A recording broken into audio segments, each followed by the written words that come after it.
Okay. This is a picture of me outside of our new speech and language therapy research unit at Southmead Hospital. I came to Bristol 2 years ago to run the unit at Southmead Hospital. It's taken me 2 years to get there, and finally we are there. And so that's why you've got a picture of me here. And this is a picture of the poster that we did about a year ago to let people know we were moving, but the move was delayed. So the unit has been going since 1985, and it's meant to be a resource for the Southwest to help speech and language therapists engage in research.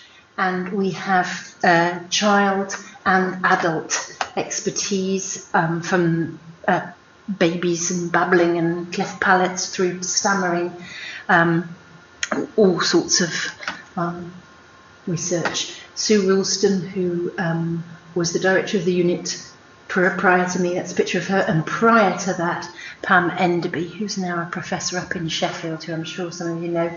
That's a picture of her and Angela Rippon opening the unit. You have to be a certain age to remember Angela Rippon. And that's a picture of the old unit on the Frenchay site. So here we are in our brand new premises. And I am a speech and language therapist. My particular interest is adults. So I work with people who have some sort of neurological damage, in particular aphasia, but I'm also interested in the speech problems following stroke or head injury or other neurological damage such as Parkinson's, motor neurone disease. So some of these are a range of communication aids that sort of show you the range of things that I do or don't get involved in, including dementia. In fact, I forgot to put my timer on. Fancy that, sorry. I'm currently involved with a European initiative called the Collaboration of Aphasia Trialists. That's an EU cost action which is trying to get, because aphasia happens to about a third of people who have strokes, that's trying to get a larger cohort of studies together, European studies. And that's hugely interesting in terms of, we're talking about language, and we're talking about several different languages, and when somebody's disrupted, how we can collaborate across countries. I'm also involved in a thing called iPraise, which is a little bit about getting together a registry of data. The thinking behind iPraise is that we all are investigators, really. And if we were only to collect a large amount of clinical data, we could start interrogating the data to answer research questions. There are projects already which interrogate previous research databases, but we need to think about this huge amount, not selling it off like David Cameron would like, but actually thinking about it and from a research point of view.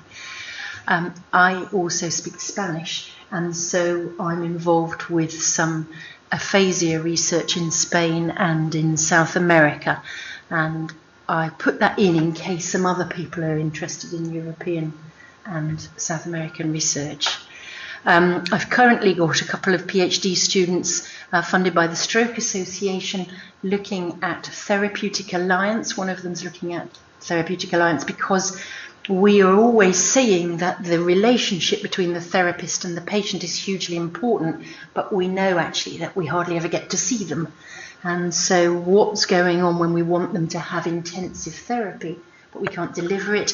If a machine is delivering it, or a robot's delivering it, or their partner is delivering it, or whoever, what's happening to that therapeutic relationship?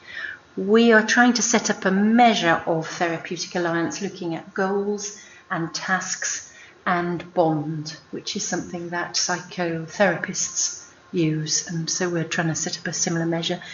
I have another Dutch PhD student who's looking at using implementation science. So taking what we already know to work, and in her case, it's training partners of people with aphasia how to chat, and seeing how we implement that basic method across different sites. How does that method get changed according to the vagaries of the different hospitals? So 10 hospitals, 10 different ways of interpreting the same thing. I'm sure we all know a little bit about that. This is the neurological choir, which was on the radio just before Christmas on Radio 4, so run away and have a look at Radio 4 You and Yours to listen to 5 Minutes of Fame about the neurological choir. So that's for people with aphasia and singing as a way of helping people with communication problems to at least have a voice somehow.